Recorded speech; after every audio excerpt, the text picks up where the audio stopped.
bawa ibu di klinik pendengaran ya, klinik telinga. Waktu dia nak pasang apa?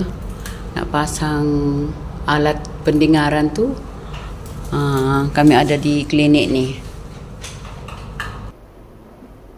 Malayo na. Dia kata dah jauh. Jauh betul? Slow. Ini mari. Alright, ni side ni ke? Side ni Sini doktor. Alright. Okay, sekejap. Jangan jauh sangat mari. Close up. Close up. Tak payah saya. Okay, boleh. Macam ni. Betul? Lepas tu pusing yang ni. Betul.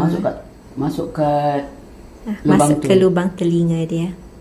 Bapak maging bungoy ng taingan pa sa matagal pa mabungoy. Bagi dia rapat lah masuk ke lubang. Okey, Betul. bagus, betul. Sana. Betul. Okey, betul.